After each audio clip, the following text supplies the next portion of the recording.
In 1518, an entire city danced itself to death, and we still don't know why.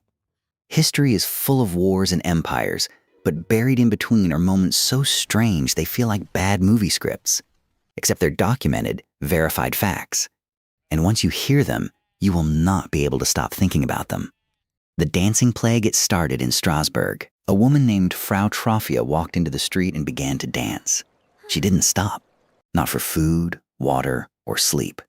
Within a week, 34 others joined her. Within a month, it was 400. Doctors at the time had a bizarre theory. They said the people had hot blood, and the only cure was more dancing.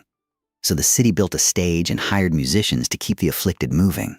It was a disaster. People danced until their hearts gave out. Dozens died. Today, we call it mass hysteria, but the truth is, an entire city danced itself into the grave, and we are still guessing why. But sometimes, the hysteria isn't just in our heads. Sometimes, a government declares a literal war on an enemy they couldn't possibly beat. The Emu War, Australia, 1932. The military declared war on emus. Yes, the birds. Thousands of emus were destroying crops, so the government sent soldiers with machine guns to eliminate them. The soldiers set an ambush, but the emus were smarter. They split into small groups, making them impossible to hit. The military tried mounting guns on trucks, but the birds were too fast and the terrain too rough. After a month, the army gave up. The official report? The birds suffered almost no losses. Australia lost a war to a bird with a brain the size of a walnut. While Australia was losing to birds, an American city was about to be wiped out by something even more ridiculous, a 15-foot wave of breakfast syrup. The Great Molasses Flood, 1919, Boston. A massive storage tank holding 2 million gallons of molasses suddenly exploded. A wave of syrup, 15 feet high and moving at 35 miles per hour, tore through the streets. It knocked buildings off their foundations and lifted a train right off its tracks. 21 people died. Not from the sweetness, but from being crushed and suffocated by a substance you'd usually find on pancakes. The cleanup took weeks, and for decades afterward, residents said that on hot summer days, you could still smell the molasses in the air. But history isn't just full of strange deaths, it's full of strange lives, even after the person is gone. The Cadaver Synod in the year 897, Pope Stephen VI did something unthinkable.